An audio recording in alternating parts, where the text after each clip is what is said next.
जय हिंद दोस्तों। आइए आप सभी का मेरे YouTube चैनल IAS क्लासेस में स्वागत है। डियर फ्रेंड्स, आज मैं अमाशय का चर्चा करने वाला हूँ। जैसा कि आपको पता है, अमाशय पाचन तंत्र का एक विशेष अंग है। अमाशय पाचन तंत्र का एक विशेष अंग है जो हमारे भोजन को पचाने में महत्वपूर्ण भूमिका निभाता है। आइए आज मैं उसी अमाशय का चर्चा करने वाला हूँ, जिसको इंग्लिश में स्टोमैक कहते हैं। क्या कहते हैं? स्टोमैक कहते हैं। गाइड्स, आप ये जो तस्वीर देख रहे हैं स्क्रीन पर, ये तस्वीर में देखिए कि ये पाचन तंत्र का अंग है। किनका अंग है? पाचन तंत्र का अंग है। और इन्हीं पाचन तंत्र में देखिए ये जो क्या बोलते हैं, अमाशय जो देख रहे हैं आप, है ना, जिसको क्या कहते हैं? स्टोमैक कहते हैं। यानी अंदर की पेट, यानी पेट के अंदर वाले पेट को क्या कहा जाता है? स्टोमैक कहते हैं, यानी कि अमाशय कहते हैं हम। तो देखिए मुंह गुहा से डायरेक्ट ये ग्रास नाली होते हुए, ये ग्रास नाली जो है देखिए अमाशय में आके खुल रहा है। कहाँ खुल रहा है? ये अमाशय में आके खुल रहा है। गाइस, अमाशय 3 भाग में बटा होता है। अमाशय कितने भाग में बटा होता है? अमाशय 3 भाग में बटा होता है। ये जो आप अमाशय देख रहे हैं, ये जो देख रहे हैं आप अमाशय, ये 3 भाग में बटा है। ये देखिए, ये हो गया अमाशय, है ना। और ये 3 भाग है, 1 भाग, 2 भाग, 3 भाग। ठीक है। ये जो पहला भाग देख रहे हैं, ये एरिया जो देख रहे हैं, इस एरिया को कार्डिएक कहा जाता है। क्या कहा जाता है? कार्डिएक। इस एरिया को क्या कहा जाता है? कार्डिएक कहा जाता है। यानी कि जो आप यहाँ पर देख रहे हैं, ये जो एरिया है, ये एरिया कार्डिएक कहलाएगा। क्या कहलाएगा? कार्डिएक। आप इन तस्वीर में देखिए, देखिए ये जो एरिया है, ये एरिया, ठीक है, ये क्या कहलाता है? कार्डिएक कहलाता है। ये देखिए कार्डिएक हो गया। दूसरा हो गया आपका, क्या दूसरा भाग हो गया इसका? फंडिक। क्या कहलाता है? फंडिक। ये जो बीच वाले भाग को देख रहे हैं अमाशय का, ये हो गया क्या? फंडिक। ये फंडिक कहलाता है। क्या कहलाता है? फंडिक कहलाता है। तो पहला भाग क्या हो गया? कार्डियक। पहला भाग क्या हो गया? कार्डियक। दूसरा भाग क्या हो गया इसका? फंडिक। क्या? फंडिक। और ये जो तीसरा भाग देख रहे हैं, ये तीसरा भाग को पाइलोरिक कहा जाता है। तीसरा भाग को क्या कहा जाता है? पाइलोरिक। तो अमाशय के कितने भाग होते हैं? अमाशय में कितने भाग होते हैं? अमाशय में 3 भाग होते हैं। अमाशय में कितने भाग होते हैं? अमाशय में 3 भाग होते हैं। क्या क्या? कार्डियक, दूसरा क्या? फंडिक, तीसरा क्या? पाइलोरिक। पहला भाग क्या?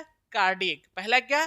कार्डियक। दूसरा फंडिक। दूसरा भाग क्या कहलाता? फंडिक कहलाता। और तीसरा भाग क्या कहलाता? पाइलोरिक। क्या कहलाता? पाइलोरिक। कार्डियक, फंडिक और पाइलोरिक। ये 3 भाग होता है किसका? अमाशय का। डियर फ्रेंड्स, ये जो भोजन है ना, जो हम खाते हैं, ये मुंह गुहा से डायरेक्ट जो है ग्रास नाली होते हुए डायरेक्ट ये कहाँ पर आता है? अमाशय पर आता है। और अमाशय का कौन सा भाग पर आता है? अमाशय का एक कार्डियक वाला भाग में आता है। इस भाग में आता है पहले, डायरेक्ट ये इसी भाग में आता है। कौन? भोजन। ये कार्डियक में HCl एक एसिड पाया जाता है, हाइड्रोक्लोरिक एसिड। कौन सा एसिड पाया जाता है? Hydrochloric acid. ये कार्डियक में क्या पाया जाता है? Hydrochloric acid. यहां पर हाइड्रोक्लोरिक एसिड का स्राव होता है। ठीक है। और ये हाइड्रोक्लोरिक एसिड जो है बहुत ही ज्वलनशील होता है। ये कहीं पर भी गिरता है, शरीर का कोई भी हिस्सा में अगर गिर गया तो उस हिस्सा को वो जला देता है। इतना ज्यादा ज्वलनशील होता है। कौन? Hydrochloric acid. हाइड्रोक्लोरिक एसिड क्या होता है? बहुत ही ज्वलनशील एसिड होता है। हाइड्रोक्लोरिक एसिड क्या होता है? बहुत ही ज्वलनशील एसिड होता है। ये कहीं पर भी पड़ता है, उस एरिया को क्या करता है? जला देता है। इतना ये हार्ड होता है। हाइड्रोक्लोरिक एसिड यहाँ पर मुख्य रूप से 2 काम करता है। क्या करता है? ये जो भोजन के द्वारा हमारे अंदर, यानी कि ये जो आए हुए ग्रास नाली से होते हुए जो हानिकारक विषाणु और जीवाणु होता है, बैक्टीरिया और वायरस होता है, इनको ये मार देता है। हाइड्रोक्लोरिक क्या करता है? भोजन के द्वारा आए हुए हानिकारक बैक्टीरिया और विषाणु को क्या करता है? बैक्टीरिया और वायरस को क्या करता है?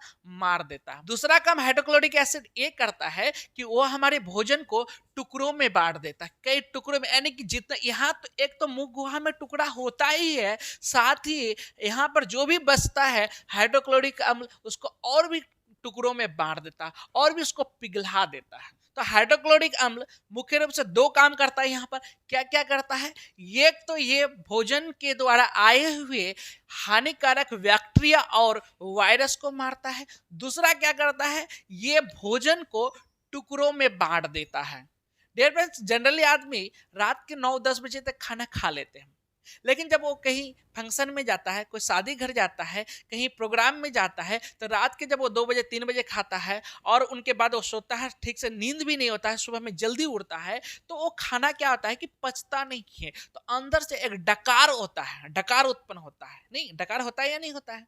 तो वो जो डकार होता है डियर फ्रेंड्स, ये डकार, ये जो HCl देख रहे हैं, हाइड्रोक्लोरिक अम्ल जो देख रहे हैं, ये ज्यादा इसके स्राव होने से होता है। हाइड्रोक्लोरिक अम्ल के ज्यादा स्राव होने से ये अंदर से डकार होता है, खाना ढंग से नहीं पच पाता है।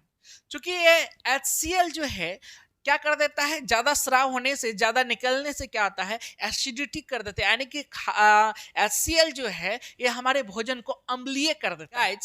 हाइड्रोक्लोरिक अम्ल जब इतना ज्वलनशील होता है कि जिस जगह पर पड़ता है, जिस एरिया पर पड़ता है, उस एरिया को जला देता है। शरीर के किसी भी अंग पर पड़ेगा तो उस अंग को जला देता है, उस एरिया को जला देता है। तो आखिर ये जो अमाशय है ये कैसे झेलता है, आखिर ये HCl से, हाइड्रोक्लोरिक अम्ल से अमाशय बचता कैसे है, काहे नहीं, ये अमाशय को क्यों नहीं जला देता है? तो डियर फ्रेंड्स, हाइड्रोक्लोरिक अम्ल से बचने के लिए अमाशय की जो दीवार है, ये जो दीवार आप देख रहे हैं, ठीक है, ये यहाँ से लेकर यहाँ तक, ठीक है, यहाँ से लेकर यहाँ तक एक परत पाया जाता है, चिपचिपा टाइप का ना एक परत पाया जाता है। उस परत को म्यूकोसा कहा जाता है। क्या कहा जाता है? म्यूकोसा कहा जाता है, म्यूकोसा कहा जाता है।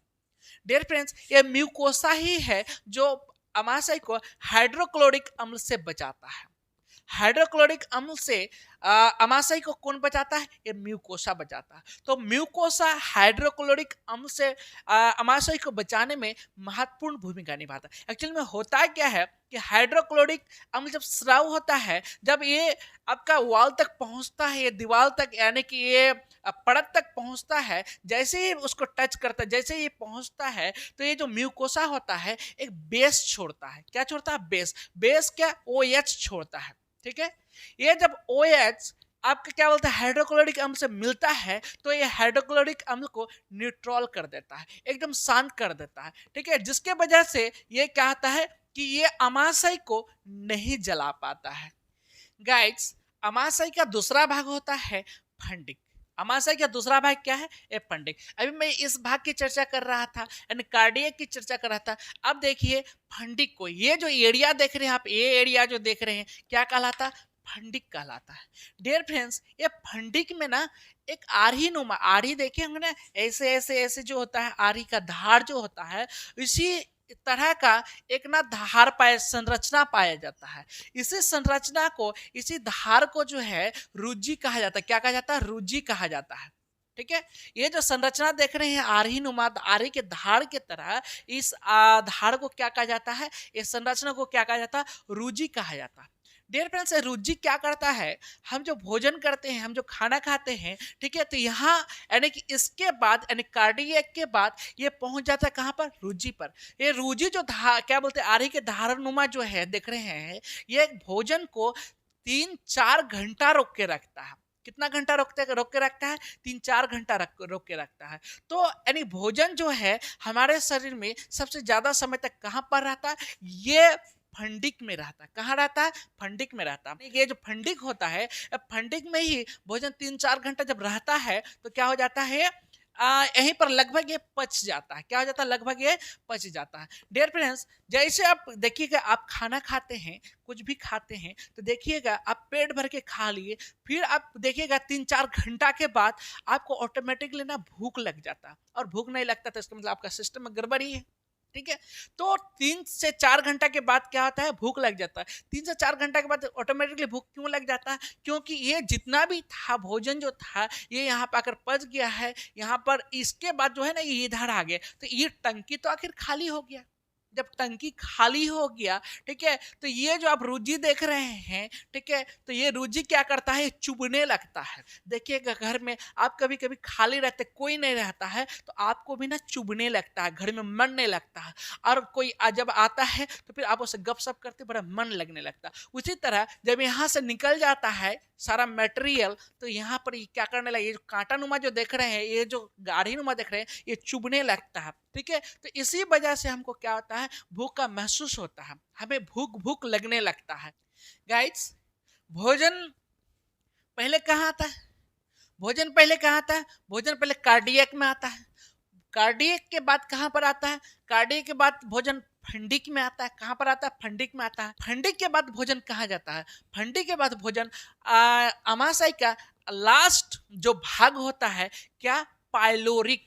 क्या होता है, पाइलोरिक। ये जो हिस्सा आप देख रहे हैं इसको पाइलोरिक कहा जाता है। क्या कहा जाता है, पाइलोरिक। तो भोजन कार्डियक के बाद आता है फंडिक में, फंडिक के बाद लास्ट में कहाँ आता, पाइलोरिक में आता। कहाँ आता, पाइलोरिक में आता। डियर फ्रेंड्स, ये जो पाइलोरिक होता है, यहाँ पर ना कुछ ग्लैंड पाया जाता है। क्या पाया जाता है, कुछ ग्लैंड पाया जाता है, ठीक है। इस ग्लैंड को गैस्ट्रिक ग्लैंड कहा जाता है। क्या कहा जाता है, गैस्ट्रिक ग्लैंड कहा जाता है। गैस्ट्रिक ग्लैंड, ग्लैंड क्या कहा जाता है, गैस्ट्रिक ग्लैंड कहा जाता है। गैस्ट्रिक को जठर कहा जाता है। क्या कहा जाता है, गैस्ट्रिक को जठर कहा जाता है। और ग्लैंड को जानते हैं कि ग्रंथि कहा जाता है। ग्लैंड को क्या कहा जाता है, ग्रंथि कहा जाता है। तो डियर फ्रेंड्स, जो पाइलोरिक होता है, क्या, पाइलोरिक, तो पाइलोरिक में क्या पाया जाता है, कुछ ग्लैंड पाया जाता है। इस ग्लैंड को क्या कहते हैं, जठर ग्रंथि, यानी कि गैस्ट्रिक ग्लैंड कहा जाता है। क्या कहा जाता है, गैस्ट्रिक ग्लैंड कहा जाता है। गैस्ट्रिक ग्लैंड को क्या कहते हैं, जठर ग्रंथि कहते हैं। तो जठर ग्रंथि कहाँ पाया जाता है, पाइलोरिक में पाया जाता है। कहाँ पाया जाता है, पाइलोरिक में पाया जाता है, ठीक है। तो डियर फ्रेंड्स, ये पाइलोरिक में जो जठर ग्रंथि होता है, क्या होता है, जठर ग्रंथि जो होता है, ठीक है, ये जठर ग्रंथि से ना जठर रस निकलता है। क्या निकलता है, जठर रस, ठीक है। ये जो आप जठर ग्रंथि देख रहे हैं, इससे जठर रस निकलता है। क्या निकलता है, जठर रस निकलता है। जठर को आप पता है कि गैस्ट्रिक कहते हैं। क्या कहते हैं, गैस्ट्रिक कहते हैं। और रस को क्या कहते हैं, जूस कहते हैं। इसलिए हम जठर रस को क्या कह देते हैं, जठर रस को गैस्ट्रिक जूस कहते हैं। क्या कहते हैं, गैस्ट्रिक जूस कहते हैं। डियर फ्रेंड्स, ये जो जठर रस है ना, जठर रस से ना दो चीजें निकलती है। एक निकलता है रेनिन और एक निकलता है पेप्सिन। क्या क्या निकलता है, एक रेनिन निकलता है और एक निकलता है पेप्सिन। ये जो जठर रस है, इससे दो चीज निकलता है। एक निकलता है क्या, रेनिन। क्या निकलता है, रेनिन। और एक निकलता है पेप्सिन। क्या निकलता है, पेप्सिन।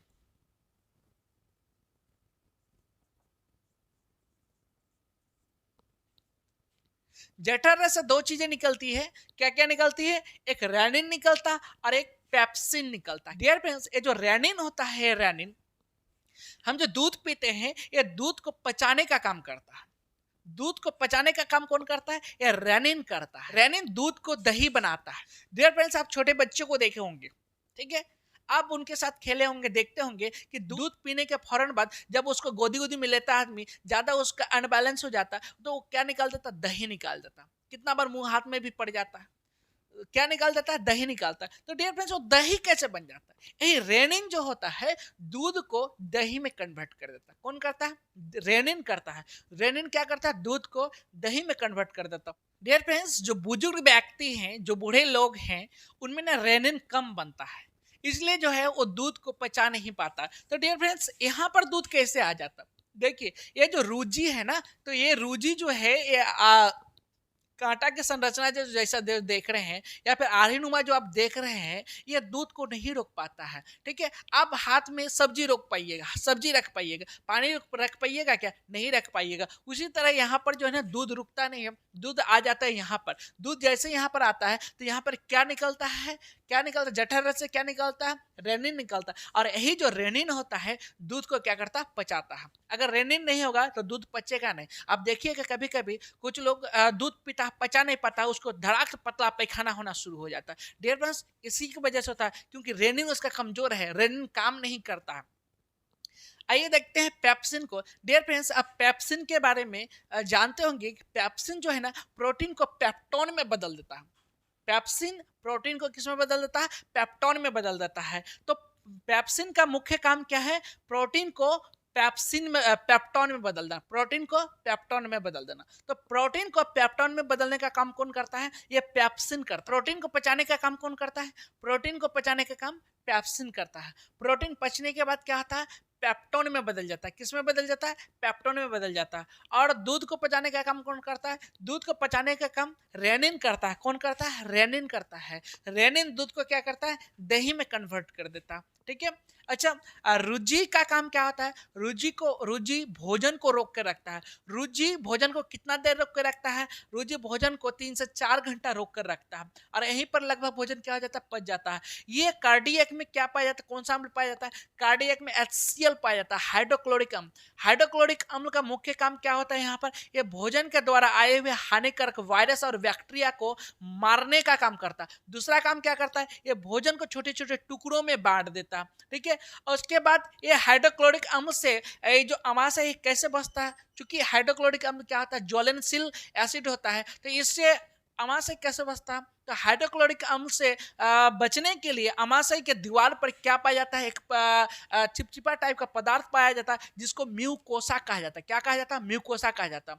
तो म्यूकोसा में जैसे हाइड्रोक्लोरिक अम्ल का स्राव होता है तो म्यूकोसा क्या करता है? बेस छोड़ता है, यानी OH छोड़ता है। OH जैसा हाइड्रोक्लोरिक अम्ल में मिलता है उसको क्या कर देता है? न्यूट्रल कर देता है, यानी उसको शांत कर देता है, वो जलने से रोक देता है। ठीक है। तो इस प्रकार यानी कि अमाशय को यानी हाइड्रोक्लोरिक अम्ल से कौन बचाता है? तो अमाशय हाइड्रोक्लोरिक अम्ल से म्यूकोसा बचाता है। कौन बचाता है? म्यूकोसा बचाता है। तो डियर फ्रेंड्स, उसके बाद यानी कि आया कार्डियक में। कार्डियक के बाद कौन आया? रुचि में क्या बोलते हैं? फंडिक में आया भोजन।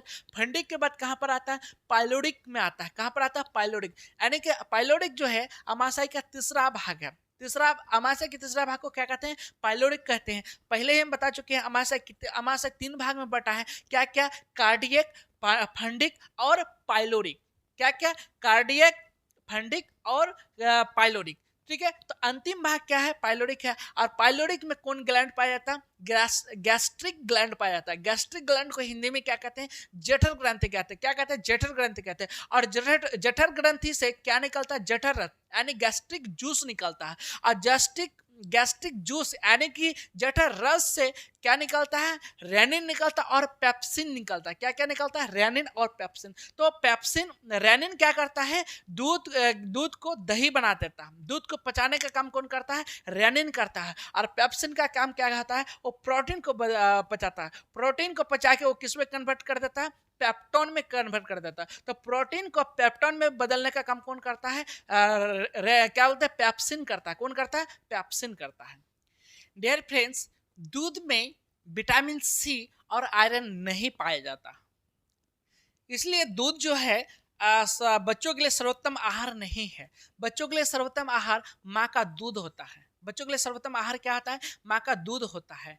क्योंकि माँ के दूध में सारे एंटीबॉडी पाया जाता है, इसलिए बच्चों को हमेशा माँ का दूध दिया जाना चाहिए। क्योंकि माँ का दूध रोगों से बच्चों को क्या करता है? बचाता है।